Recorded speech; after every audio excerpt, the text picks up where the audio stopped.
tous et bienvenue dans cette nouvelle vidéo. On se retrouve comme d'habitude pour parler films, pour parler séries, pour parler sorties au cinéma comme sur les plateformes de streaming, mais ça vous le savez, évidemment que vous le savez.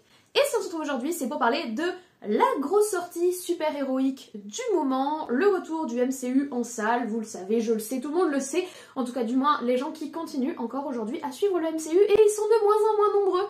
Faut dire qu'il y a beaucoup de films et de séries à avoir vu pour pouvoir essayer d'apprécier les nouvelles œuvres. Et il faut avoir le courage d'essayer d'apprécier les nouvelles œuvres. Pour le coup, c'est ce que j'ai essayé de faire pour ce nouveau Captain America, Captain America A Brave New World, Captain America 4 donc. Je n'avais pas beaucoup d'attentes à la base, pour être parfaitement honnête avec vous, parce que je n'en ai quasiment plus pour le Marvel Cinematic Universe, alors que c'est un univers, vous m'en auriez parlé il y a 10 ans ou 5 ans, j'étais vraiment à fond. J'en suis encore à fond au niveau nostalgique avec Tony et tout ça, mais là aujourd'hui honnêtement c'est de plus en plus difficile et ce Brave New World ne m'inspirait pas grand chose. J'ai cependant beaucoup apprécié la bande-annonce en split screen qu'ils nous ont diffusée. Donc je me suis dit que peut-être que ça allait être un film où ils allaient tenter des choses visuellement, tenter des choses artistiquement. Sait-on jamais, l'espoir fait vivre comme on dit. Et bien c'est avec espoir que je suis allée en salle, en 3D qui plus est, et en Dolby, donc séance impec pour voir le film, full qualité, et j'en suis sortie et on va en parler. Voilà, ça arrive un grand café dans un joli mug Avengers. Moi j'ai sorti mon mug du Avengers Campus, ou un verre d'eau, la boisson de votre choix comme d'habitude. N'oubliez pas le petit like et le petit coucou en commentaire pour me dire que vous êtes passé par là et me dire dès à présent si vous comptez laisser sa chance à ce film. Et moi je vous retrouve juste après le générique pour en parler avec positivité. Bon, en tout cas on va essayer. A tout de suite.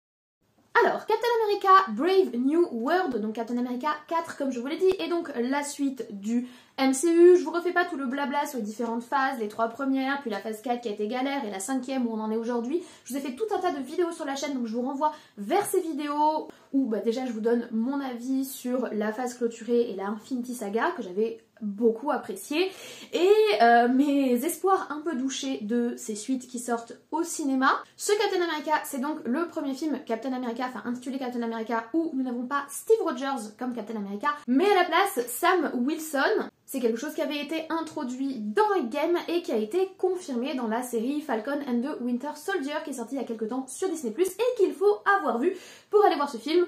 Du moins pour être sûr de pas être complètement paumé. C'est pas non plus un must absolu, mais pour comprendre un petit peu les questionnements qui animent Sam Wilson, la relation qu'il a avec Bucky, et pour comprendre certains des enjeux, il y a quand même quelques devoirs à faire. Il faut si possible avoir vu au moins quelques films de l'univers Marvel, quelques Captain America, Endgame pour comprendre quand ils font référence au snap de Thanos. C'est tellement évident que j'ai pas pensé, mais il faut aussi avoir vu le tout premier film Marvel de la chronologie, c'est-à-dire l'incroyable Hulk. Ainsi que le film Les Eternals pour comprendre un petit peu d'où sort le mec géant qui est dans la mer, et ça fait 5 ans. Enfin si plus ça fait 5 ans, je sais plus quand Eternals est sorti, mais ça fait une plombe qu'on attendait qu'ils se saisissent enfin de cette gigantesque problématique terrestre. Disney nous a fait énormément de films du MCU qui se passent dans l'espace avec des enjeux gargantuesques, ou qui se passent dans l'infiniment petit avec des enjeux infiniment petits de Quantum Mania et Kang, bon, qui a été abandonné entre temps. Mais les pauvres et simples enjeux terrestres d'un gros machin alien qui est né du centre de la Terre, ceux-là on les avait un petit peu laissés de côté et il était temps qu'on s'en saisisse. C'est ce que nous propose ce film. Alors pour terminer un petit peu la présentation, c'est donc un film de type action, SF, adaptation de comics comme on en a l'habitude pour le MCU. Le film dure 1h58 et il est sorti le 12 février 2025, donc mercredi dernier pour moi. À la réalisation, pas de grand nom pour ce film, en tout cas pas un nom sur lequel moi je me serais retournée, puisque c'est Julius Onah qui réalise. Il est notamment derrière le film The Cloverfield Paradox, qui est un film d'horreur que j'ai pas particulièrement apprécié. Il est pas atrocement mauvais, mais c'est pas un film remarquable. Et au casting, on retrouve plus ou moins les visages que l'on connaît déjà, avec Anthony Mackie pour incarner Sam Wilson, notre héros, quelques grands noms comme Giancarlo Esposito et surtout notre Harrison Ford national qui est donc le nouveau cast du général Ross jusqu'alors qui était incarné par William Hurt. Malheureusement William Hurt est décédé en 2022. Ils ont donc recasté ce personnage avec un sacré gros visage pour ce film qui est donc Harrison Ford. Gros changement de visuel pour le personnage, là où Hurt incarnait vraiment la rigueur très militariste. On est sur quelque chose d'un peu plus... une certaine bonhomie, moi je trouve en tout cas, qui transpire de Harrison Ford et qui va donc nous proposer une poursuite du personnage de Ross dans ce nouvel opus. Au niveau du scénario, on n'est pas totalement dépaysé par rapport à d'autres films Captain America précédents. En gros, le Captain, qui est pas forcément dans une entente très cordiale avec le gouvernement américain, va se retrouver mêlé à un conflit géopolitique autour de ce fameux Eternals momifié, là, rigidifié, qui se trouve dans la mer au large du Japon et qui est l'enjeu d'un conflit international pour récupérer les ressources qu'il recèle. Et le Captain va une fois de plus se retrouver à enquêter sur un conflit international avec des enjeux qui déjà auraient été très lourds pour les épaules de Steve Rogers malgré le sérum de super soldat, mais vont sembler peser encore plus sur les épaules de Sam Wilson, qui est et reste un simple humain comme nous tous, malgré le fait que le Captain lui a légué le bouclier, et donc tout cet héritage va être un petit peu le fil rouge du film. Et le film, parlons-en, en commençant, vous me connaissez, par la forme de celui-ci. Alors j'aurais envie de vous dire que je n'avais pas beaucoup d'attentes, mais en soi, cette histoire de split screen dont je vous ai déjà parlé pour la première bande-annonce avait quand même créé chez moi une certaine envie de voir un petit peu de renouveau ou de nouveaux artifices visuels dans le monde du MCU. Bon, que nenni, calmez-vous tout de suite, c'est pas le cas, voilà. Et en plus, j'ai eu la chance ou la bonne idée d'aller voir le film dans sa version 3D. Or, d'après les retours, la version 3D est étonnamment, et c'est assez inhabituel dans le monde du cinéma, la plus belle version de ce film, car la profondeur de la 3D permet de gommer un petit peu le grain assez sale que semble avoir la version originelle. Donc j'en ai regardé quelques extraits sur YouTube en rentrant chez moi, j'ai regardé les bandes annonces, etc. Et il est vrai que dans la version 3D que moi je suis allée voir, 3D qui est par ailleurs très honorable, elle apporte rien à l'expérience filmique, mais elle est très honorable, elle n'est pas dégueulasse à l'œil. Et il faut reconnaître que malgré le fait que je continue à trouver absolument insupportable de porter des lunettes par-dessus mes lunettes, eh bien j'ai quand même eu un certain confort visuel en salle. Par exemple, j'ai pas eu de migraine, ce qui était le cas quand j'allais voir des films en 3D il y a plusieurs années maintenant. J'imagine que la technologie a évolué, mais c'est pas moi qui vous dirai comment. Je comprends rien, moi juste le profite. Mais en tout cas, je trouve que la 3D est plutôt honorable et apparemment, du coup, j'ai vu la plus belle version de ce film parce que le fait de profondeur gomme un petit peu ce grain un peu sale qu'ils ont utilisé tout au long du film pour lui donner un côté un petit peu film d'espionnage et pour, il faut le dire, cacher un petit peu les défauts de certains effets spéciaux. Alors au niveau des effets spéciaux, il n'y en a pas beaucoup. Là, ça c'est le point positif, c'est-à-dire qu'ils ont été humbles dans leur réalisation. À côté de Thor Love and Thunder, à côté de Quantumania, là ils ont joué un petit peu plus petit bras on va dire, mais personnellement je préfère. Parce que quitte à mettre des effets spéciaux, autant les mettre que quand on a le besoin. Alors vous allez me dire, oui, quand on a fait un film dans le monde de l'infiniment petit, on est obligé d'avoir des effets spéciaux et des fonds verts tout le temps. Certes, cependant, il est vrai que du coup, quand on regarde le produit fini, sur un Quantumania, il y avait tellement d'effets spéciaux, et on connaît la politique de Disney concernant le fait de laisser le temps nécessaire pour les effets spéciaux, c'est pas dans leurs habitudes. Et bien quand tu veux être dans ce mode de production là, des effets spéciaux plus raisonnables et plus saupoudrés, et ben ça permet d'avoir quelque chose d'un petit peu plus abouti. Alors attention, c'est pas un chef-d'œuvre visuel non plus. La scène des cerisiers, les faux cerisiers en plastoc notamment, enfin en plastoc, ils sont en CGI, ils sont en, je sais pas en quoi d'ailleurs, ils sont en fond vert, et pas belle du tout. Le fameux personnage rouge qui a été stupidement teasé dans beaucoup de bandes annonces, mais ça on en parlera un petit peu plus tard. Honorable, pas transcendant, honorable. C'est-à-dire qu'au moins on a des effets spéciaux qui sont honorables, moins convaincus dans tout ce qui se passe autour de l'Éternel et dans la mer du Japon là. Voilà, moins convaincus, c'est-à-dire que là pour le coup le fond vert pèse vraiment beaucoup sur les scènes et il se voit, ce qui est dommage. Par contre, là où j'ai un point positif à donner au film, c'est que j'ai bien aimé les chorégraphies de combat. Alors elles sont totalement surréalistes pour de l'humain normal. Tout le débat du film c'est Wilson devrait-il prendre le sérum du super soldat? Moi je me demande s'il n'a pas déjà pris le mec. Bon, entre ces petits vêtements en flanelle de Kevlar là, qui font un peu de cheat code quand même, et les moves qu'il nous tape et son taux de survie qui est phénoménal, je me questionne, est-ce qu'il aurait pas eu au moins un petit échantillon de super soldats, parce que bon, on a quand même des chorégraphies de combat qui sont particulièrement bien réalisée, assez impressionnante. Je trouve que les ralentis sont plutôt bien posés. Moi, personnellement, j'apprécie un bon ralenti. Vous savez que par exemple, j'apprécie le cinéma de Michael Bay, même si c'est pas un cinéma qui est très apprécié. J'aime les ralentis, j'aime ce genre d'effet visuel. Alors là, on a une caméra qui est quand même très statique, même pendant les combats. Mais on a des combats qui, je trouve, passent bien. Même certains combats aériens sont corrects, malgré les fonds verts. Donc, on a quand même du dynamisme quand il y en a. Voilà. On a du dynamisme qui est surhumain, malgré le fait que la thématique soit que le mec soit humain. Mais au moins ça permet de dynamiser un petit peu le visionnage. Au-delà de ça, mise en scène ultra classique, visuel ultra classique, costume ultra classique, choix de lieu de tournage, maison blanche, laboratoire crasseux, ultra classique, pas très créatif. Mais au moins on a quelques combats qui divertissent un peu, dirons-nous. Et si on reste sur la forme, et je vais être peut-être encore moins positive que je n'essaye de l'être là, vous avez vu, je fais des efforts, hein. La bande sonore, inexistante. Enfin, inexistante, il y en a une, non? Mais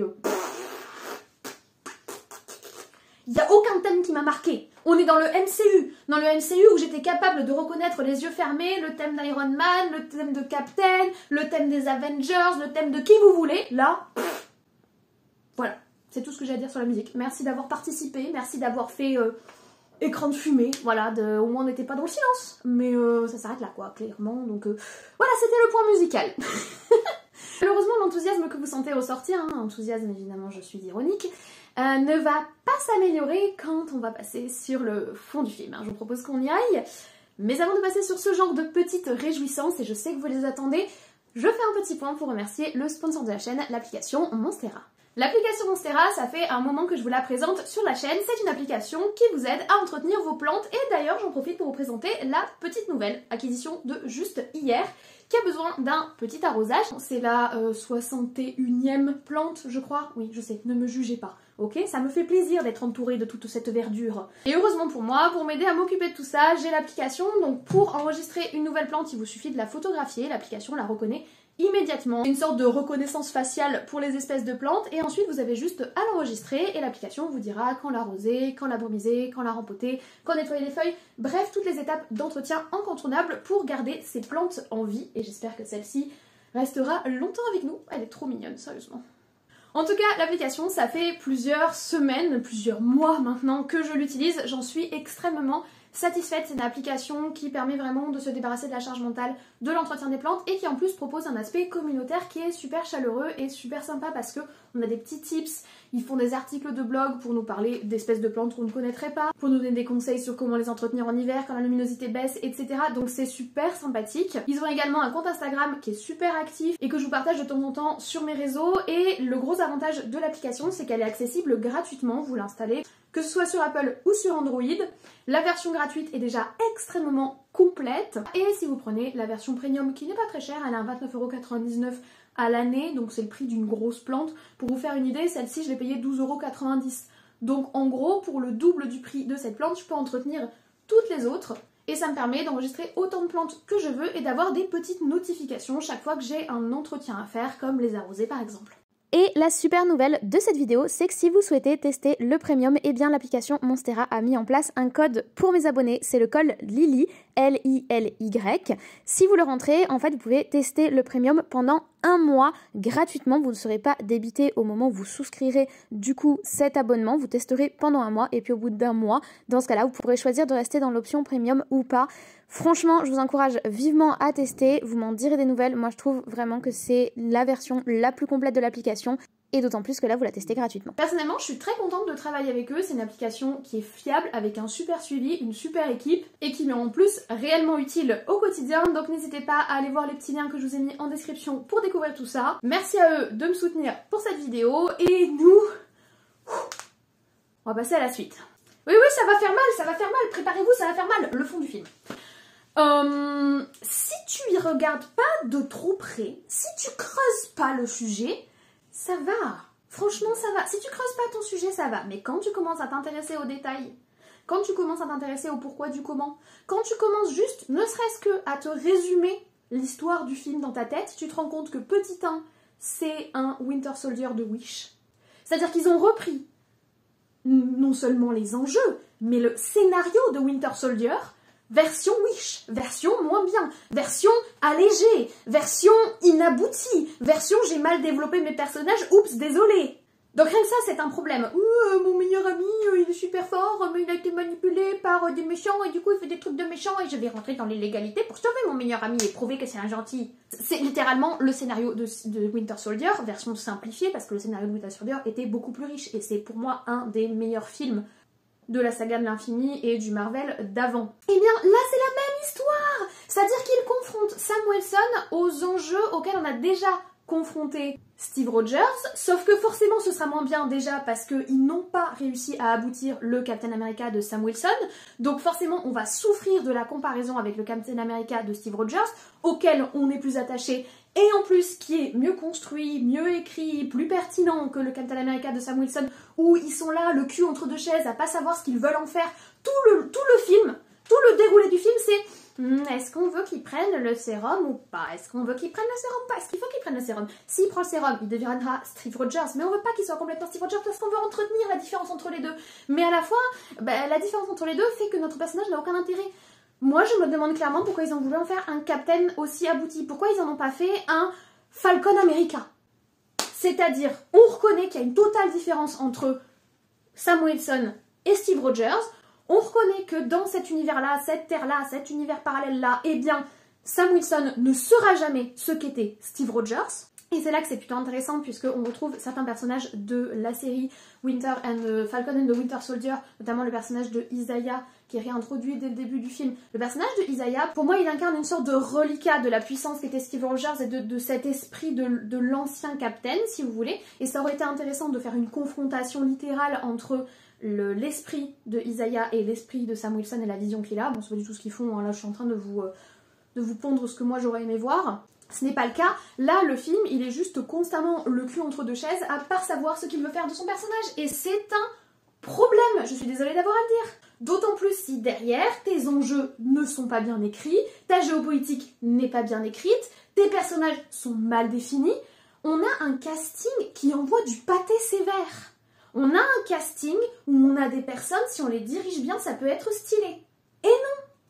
On nous sort des pouvoirs de l'amitié et des pouvoirs de l'amour comme si on était dans le 16e épisode de la saison 42 de Fairy Tail ou de n'importe quel shonen japonais. J'ai absolument rien contre les shonen, j'adore ça, mais c'est pas le sujet, c'est pas ce qu'on attendait de ce film. Ce qu'on attendait de ce film, c'est ce qui nous avait vendu dans la bande-annonce, c'est-à-dire repartir sur des bases un peu plus humbles, un peu plus étroites, un petit peu plus petites, des bases à échelle humaine, d'un MCU qui s'est perdu dans le gigantisme, mais qui a dans son cœur a toujours les valeurs de l'ancienne MCU et on va retrouver ce côté un petit peu intrigue politique, ce côté un petit peu le rôle du super-héros, ce questionnement sur le rôle du super-héros, le rôle d'être super, etc.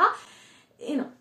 Non, le film pour moi rate ce passage qui aurait dû être le sien et qui aurait été un super tremplin pour réintroduire les New Avengers et pour introduire ce qui va arriver ensuite, donc qu'on évoque faiblement dans le film. Hein. Le film ne définit au final aucun enjeu pour le futur MCU. Il est anecdotique à mort. Il est anecdotique à mort. Il est aussi anecdotique que la série dont il est la suite au final. Et c'est archi dommage, hein, disons-le. Alors le film reste un divertissement correct, c'est-à-dire que j'étais pas ultra vénère, ultra sortie de l'histoire durant, mais quand tu te poses 4 secondes après le film, bah je suis désolée, c'est décevant.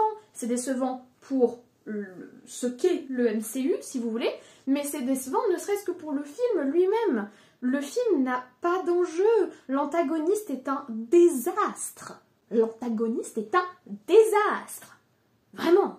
Enfin, ils auraient pu en faire un truc très très cool, genre figure de l'ombre, genre très mystérieux. Ça aurait été même bien qu'ils aillent jusqu'à ne pas le dévoiler, parce que pour moi c'est clairement un personnage qui ne gagne pas à être mis sur le devant de la scène, parce que le charisme est tellement négatif qu'il n'y a rien qui va. Je déteste son design par ailleurs, qui est relativement bien réalisé au niveau effets spéciaux, dommage qu'il ne l'ait pas fait en full make-up, mais bon ça c'est encore autre chose. On est sur un antagoniste qui a 0 en charisme et qui donc gagnerait à ne pas se montrer, et ça aurait été bien plus pertinent de ne pas le montrer et de garder du mystère et de garder du teasing. En parlant de teasing, oh là là, la scène post-générique, oh, non, je ne spoile pas, mais mon dieu, genre on n'était pas au courant. C'est quoi cette scène post-générique? Voilà, c'est... t'as envie de... Tu comprends pas ce qu'ils ont voulu faire et je crois que même ils savent pas ce qu'ils ont voulu faire. Alors le film est sympathique, il y a le côté un petit peu buddy movie, il y a quelques vagues enjeux. Ils ont frontalement spoil dans leurs bandes-annonces et dans leurs affiches le seul reveal un peu surprenant qu'il y aurait pu avoir dans le film. Et oui, je parle du personnage rouge. Vous excitez pas trop dessus d'ailleurs parce qu'il fait un temps d'écran absolument négligeable, j'ai envie de dire, très négligeable. Et il n'y a aucun enjeu qui plane d'ailleurs autour de ce personnage au final. C'est décevant. C'est décevant.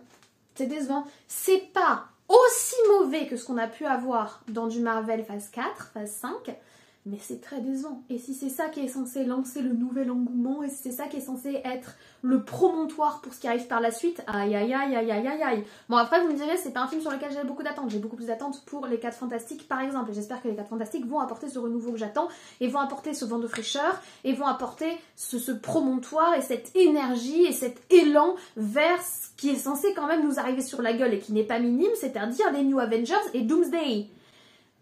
C'est l'année prochaine, hein. C'est l'année prochaine. Si c'est ce film-là qui est censé nous donner envie et nous donner l'attente pour l'année prochaine pour tous ces projets-là,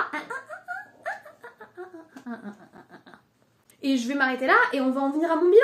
Le film est correct. J'ai passé un moment correct en salle. Je n'irai pas jusqu'à dire que j'ai été incroyablement divertie. Je n'irai pas jusqu'à dire que le temps de cerveau que j'ai dédié au film plus à la série qui devait être vu pour le film était vraiment très bien investi. Cependant, ça reste un divertissement correct, avec des combats corrects, des effets spéciaux qui n'arrachent pas la rétine, et on a quand même de bons acteurs dans le film, ce qui fait que, même si les personnages qui sont interprétés ne sont pas développés, même si les enjeux ne sont pas développés, même si l'antagoniste, en plus de ne pas être développé, ne sert à rien, la fin de l'antagoniste...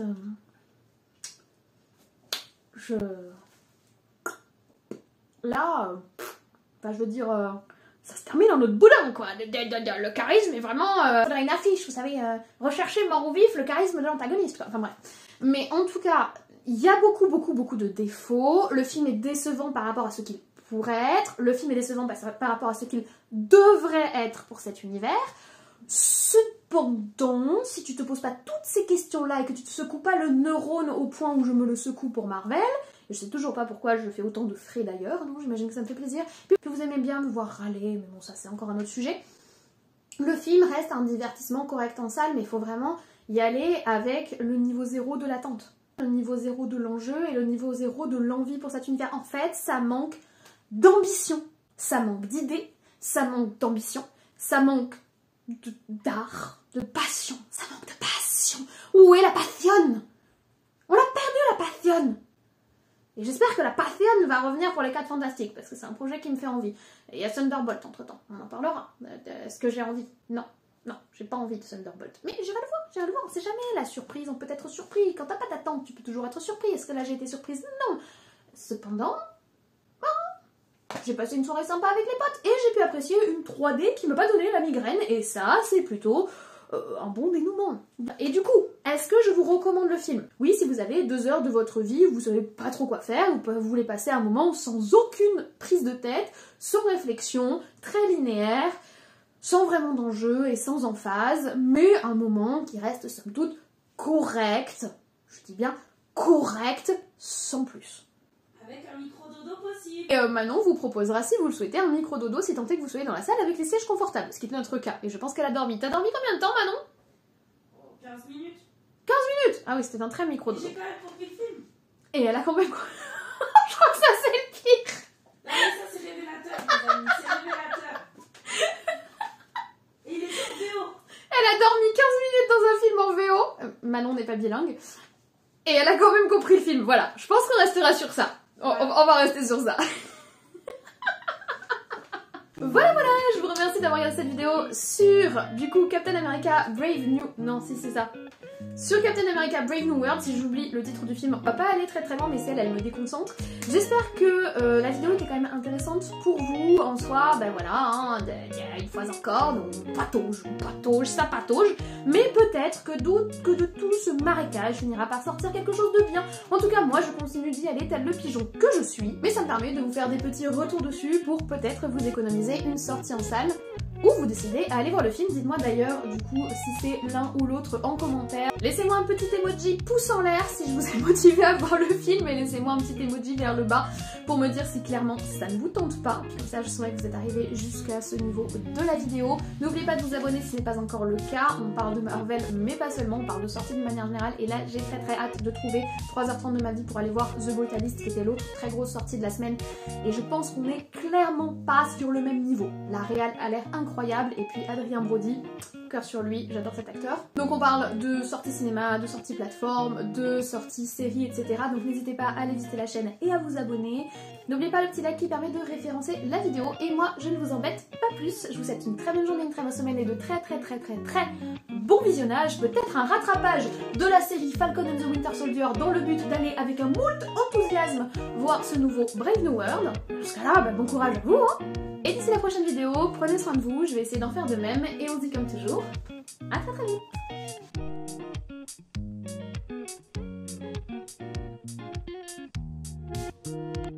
Bonjour, on se retrouve. Ce matin je suis allée filmer le podcast Rushes. Je sais pas si vous l'avez vu passer sur mes réseaux, si vous me suivez sur Instagram, c'est sûr que vous l'avez vu. Si vous me suivez sur Twitter, probablement aussi. Mais je participe à un podcast, je suis l'invitée récurrente d'un podcast qui se fait du coup sur Toulouse, sur le cinéma. Et ce matin on a tourné 2 nouveaux épisodes. Du coup ça m'a grave chauffé pour vous parler film. Et justement j'ai vu la grosse sortie de la semaine. Non, je parle pas de The Brutalist, non, je parle pas de grosse en termes de durée, je parle de grosse en termes d'attente ou de non-attente pour le coup, puisqu'on va parler, vous l'avez vu, de Captain America Brave New World, Captain America 4 déjà. Voilà, qu'on devrait appeler Falcon America Brave New World, mais ça on va en parler. Et écoutez, bah honnêtement, on a déjà pas mal ce matin... on a déjà pas mal discuté sur le podcast. Le podcast est full spoiler, donc si vous voulez connaître mon avis en mode full spoil, ben, je vous invite du coup à aller voir là-bas. J'ai donné des petits surnoms aux personnages, vous allez voir de toute beauté. Mais là on va faire une vidéo sans spoil comme d'habitude pour que je vous donne mon avis sur ce nouveau Marvel. Vous avez vu que j'ai même pas mis de tenue thématique. Alors, on est sur un level d'attente égal à même pas de tenue thématique. C'est dire, en vrai, j'ai pas de tenue thématique de Captain America. Je dois avoir un t-shirt qui date de Civil War, mais honnêtement, mon t-shirt Civil War ne mérite pas d'être sorti pour ce film. Voilà, on a un scène post-générique, je peux vous le dire. Donc bon, voilà, j'ai un Manon qui m'attend là-bas, vous le voyez pas? J'ai un Manon hors champ qui fera des têtes et des commentaires durant la vidéo, donc il va essayer de me déstabiliser, mais on va essayer de pas être déstabilisé. Ouais, pour le moment, elle garde le chat. Et on est parti. Ah, j'ai les nouvelles lights. Vous allez me dire ce que vous en pensez. Bon, on a quand même du reflet dans les lunettes, mais c'est hyper, méga, vachement mieux qu'avant. Voilà. Et du coup, ça éclaire parfaitement le fond. Je suis plus obligée d'utiliser ces espèces de couleurs. Alors, je peux quand même lancer ma petite lampe. Non, je peux pas. Si, je peux. Est-ce que je peux? Est-ce que je peux la lancer là? Voilà. Est-ce que ça donne quelque chose en plus? Honnêtement, non. Je peux allumer... Oui. Bon, du coup on n'est pas sur Tony, mais on est sur son pendant boucliétique. Et on est parti. Let's go. J'ai pris un mug thématique. Regardez, c'est le mug du Campus Avengers de Disney. Et Louis m'a envoyé un message. Manon, ton adresse. Voilà, ça c'est fait. Louis a dit qu'il arrivait à 18h45. Okay. Au niveau du scénario, on est... On est quoi? On n'est pas grand chose hein, au niveau du scénario. Vous le savez, j'aime bien par exemple le cinéma de... Ah, comment il s'appelle celui qui a fait Transformers? Michael Bay.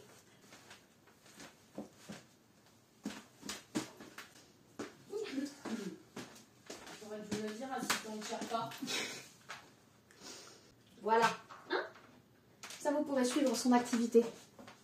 Ah, elle est pas mal, j'aime bien. Que ce soit sur Apple ou sur... c'est quoi l'autre truc? Donc, voilà. Tu sais que la façon dont j'avais mis la caméra, je suis petite. Du coup, j'ai passé tout mon tournage sur mes pointes de pied. Je sais, je t'ai même filmé. Bah c'est fatigant. Pourquoi j'ai fait ça? Je sais pas, t'es folle. Après, je vais avoir des mollets de compète. Hein. Ouais, ou des genoux en coque. C'est à tous mes tournages, je suis sur la pointe des pieds, je vais avoir des mollets. Oh putain, je dois rebondir à la caméra. Bon, c'est encore le... On n'est pas encore... viens voir Manon. Je trouve que la nouvelle plante, elle a posé un équilibre. Ah, sur le fond. j'ai perdu mes trucs. Dis-moi ce que t'en penses. La nouvelle plante, elle rajoute un truc, non? Ouais, bien. Non, elle est bien. En plus, c'est la bonne taille. Ça équilibre, je trouve. Oui, bonne taille. Et la taille est bonne. Super. Ouais. Elle est adoptée. Elle Oui, je était vais décaler déjà. un peu. Par contre, notre teubé, ils sont encore cassés la gueule. Ouais, je sais. Oui, elle était déjà adoptée à la maison, mais elle est adoptée dans le faux. Là, il est bien. Non. Voilà, c'est Voilà, bon, Manon. j'étais déjà en tenue de dodo en fait. J'avoue, c'est 2 salles de sang. Voilà. Moi j'étais en mode dodo, canapé, assistant, chat, tout ça. Ouais, mais dodo dans le cinéma. Petit aussi, hein. café. Oui, d'ailleurs. Et on nous va falloir du café. Oui, pardon, très cher. Le Sherpa il retourne de ce pas. Vous voyez, elle a même choisi Allez, la tasse assortie. Allez, faut que je fasse les photos de miniature. Merci d'avoir regardé cette page générique. Et ciao.